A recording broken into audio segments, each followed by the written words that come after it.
Rajiv Sharma. Supreme court ने आवारा कुत्तों के मुद्दे पर आज सुनवाई की। जस्टिस विक्रमनाथ, जस्टिस संदीप मेहता और जस्टिस एन अंजारिया की स्पेशल बेंच ने सभी पक्षों की दलीलें सुनने के बाद आवारा कुत्तों को सड़कों से हटाकर शेल्टर होम्स में डालने के फैसले पर अंतरिम रोक की मांग करने वाली याचिका पर अपना फैसला सुरक्षित रख लिया।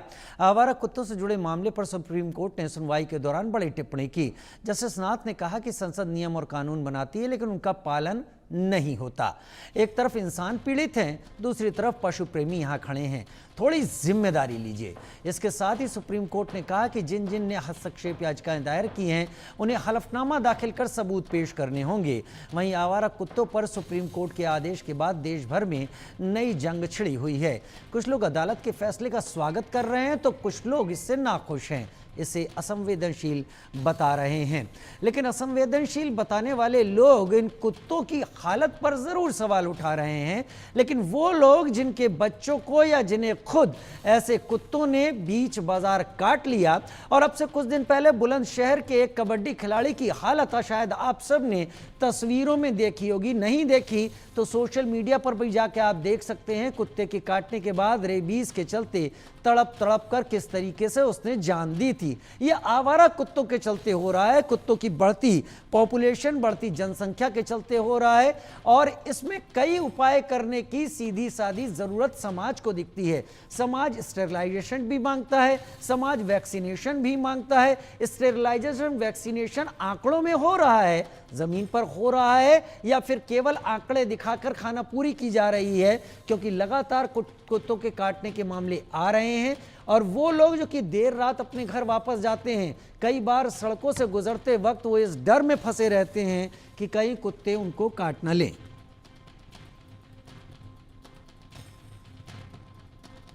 डॉग लवर्स की आपत्तियों में कितना दम, हमारी स्टोरी हम आपको बहुत जल्द दिखाने जा रहे हैं, जो कि इस पूरे मामले से जुड़ी हुई है, जिसको देखकर आप दोनों पक्षों को समझेंगे।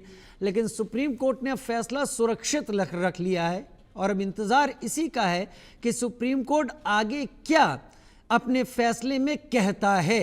क्योंकि कुत्तों के चाहने वाले कह रहे हैं कि कुत्तों को इस तरीके से नहीं किया जा सकता, लेकिन क्या ये सभी कुत्तों के चाहने वाले इतनी तादाद में कुत्तों के लिए वैक्सीनेशन, कुत्तों के लिए स्टेरिलाइजेशन या कुत्तों के लिए शेल्टर होम खुद तैयार कर सकते हैं? शायद नहीं। तो आवाज उठाने के पीछे उनकी कितनी मंशा है इसमें कुत्तों के भले की, यह भी शायद सुप्रीम कोर्ट के दिमाग में हो। और जाहिर तौर पर जो लोग इससे खुश हो रहे हैं वो लोग, एक रिपोर्ट देखिए।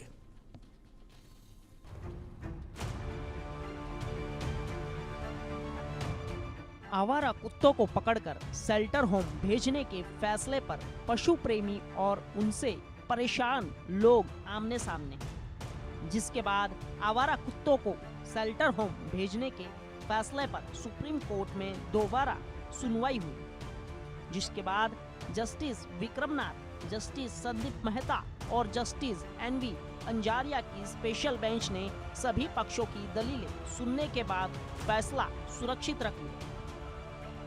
सरकार की तरफ से सॉलिसिटर जनरल तुषार मेहता ने दलील दी और कहा कि यहाँ कई ऐसे मांसाहारी लोग हैं जो खुद को पशु प्रेमी बताते हैं। बच्चे मर रहे हैं, मैं तस्वीर दिखाऊंगा, नसबंदी से रेबीज नहीं रुकता। अगर आप वैक्सीन भी कर देते तो भी कुत्तों के द्वारा बच्चों को नोचना और उन्हें काटना नहीं रुकता। दरअसल सुप्रीम कोर्ट ने 11 अगस्त को डॉग बाइट्स और रेबीज के मामलों को देखते हुए सभी आवारा कुत्तों को 8 हफ्तों में दिल्ली एनसीआर के आवासीय इलाकों से हटाकर शेल्टर होम भेजने का आदेश दिया था। कोर्ट के फैसले पर कई पशु संगठन और डॉग लवर्स विरोध जताने लगे। Chief justice of India BR Gavai ने इस मामले में फिर से विचार करने का आश्वासन दिया। इसको लेकर आज फिर से सुनवाई हुई और कोर्ट ने फैसले को सुरक्षित रख लिया।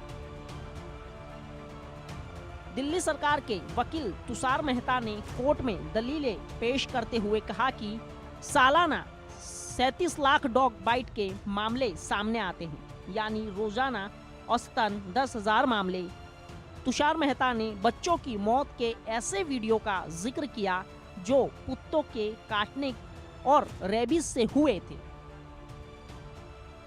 उन्होंने कहा कि कुत्तों को मारने की बात नहीं की जा रही है, बल्कि उन्हें आबादी से दूरी रिलोकेट करने की बात की जा रही है। आंकड़ों पर गौर करें तो पिछले साल यानी साल 2024 में कुत्तों के काटने के 37,70,336 मामले सामने आए थे। इस मामलों में 54 लोगों की रेबीज की वजह से मौत हो गई। इस साल जनवरी में ही कुत्तों के काटने के 4,29,000 मामले सामने आए। राज्यों के हिसाब से देखें तो जनवरी में सबसे ज्यादा करीब 56,000 मामले महाराष्ट्र में हुए। इसके बाद गुजरात में करीब 54,000, तमिलनाडु में करीब 49,000 और कर्नाटक में 39,000 और बिहार में करीब 34,000 सामने आए हैं। साल 2019 में पशुपालन मंत्रालय की रिपोर्ट में बताया गया कि भारत में 1,53,00,000 से ज्यादा आवारा कुत्ते हैं। आवारा कुत्तों की संख्या के मामले में टॉप 5 राज्यों में यूपी, ओडिशा, महाराष्ट्र, राजस्थान और कर्नाटक आते हैं। यूपी में तब सबसे ज्यादा 20,60,000 के ज्यादा आवारा कुत्ते बताए गए थे। साल 2024 में आई the state of the pet homeless report के मुताबिक भारत में आवारा कुत्तों की संख्या 6,05,00,000 बताई गई थी। और अगर हम दिल्ली एनसीआर की बात करें तो एक अनुमान के मुताबिक दिल्ली में करीब 8 लाख आवारा कुत्ते हैं। आवारा कुत्तों की संख्या बढ़ने से उनके हमले भी बढ़ गए हैं। कई हमलों में शिकार छोटे बच्चे होते हैं जो इनसे बचने में नाकाम रहते हैं। कुत्तों के काटने के मामले में सबसे बड़ा खतरा रेबीज का रहता है, जो एक जानलेवा वायरस है। इस साल जुलाई में रेबीज की वजह से एक 22 साल के कबड्डी प्लेयर की दर्दनाक मौत हो गई। इसी तरह का एक मामला साल 2023 में गाजियाबाद से सामने आया। उस वक्त एक 14 साल के बच्चे को कुत्तों ने काट लिया था और बाद में उस बच्चे ने अपने पिता की गोद में तड़पते हुए दम तोड़ दिया था।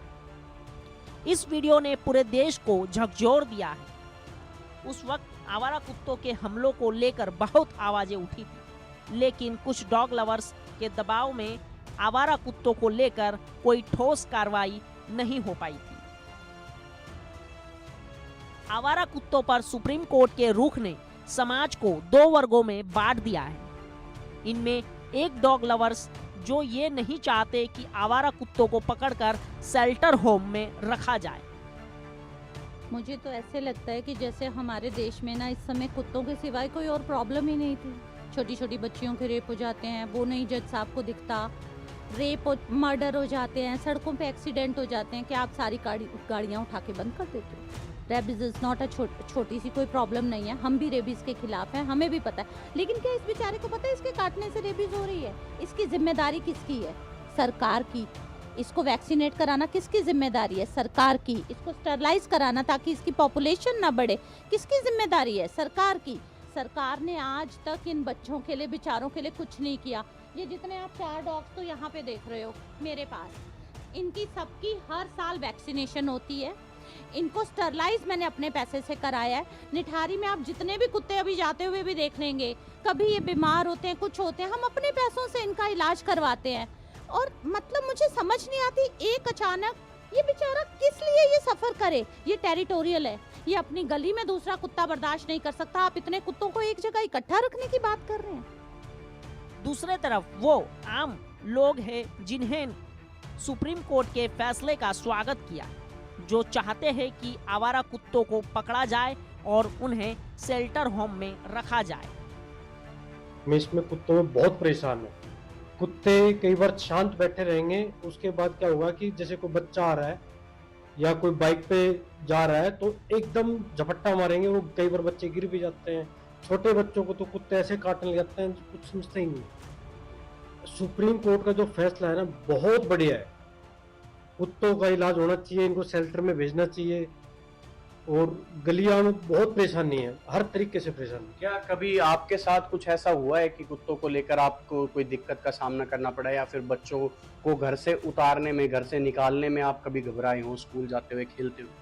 नहीं, कुत्ते क्या होता है कि जैसे अभी गली में परसों की बात है कि मैं निकल रहा था गली से, घर से निकल रहा था, तो एक बच्चा जा रहा था चुपचाप, कुत्ता भी आराम से लेटा हुआ था, जैसे बच्चा उस पर झपट पड़ा, उसके बाद में उसको कुत्ते को लठ मार के भगाना पड़ा, तो बड़ी समस्या है। आवारा कुत्तों को लेकर भले ही सुप्रीम कोर्ट ने फैसला सुरक्षित रख लिया, लेकिन यहाँ सवाल है कि अगर आवारा कुत्तों को पकड़ भी लिया जाए तो डॉग शेल्टर्स ना होने की वजह से उन्हें कहाँ रखा जाएगा, और अगर समाधान ना किया गया तो लगातार बढ़ रहे आवारा कुत्तों के हमले आम जनता को कैसे बचाया जाएगा। Bureau report, India news.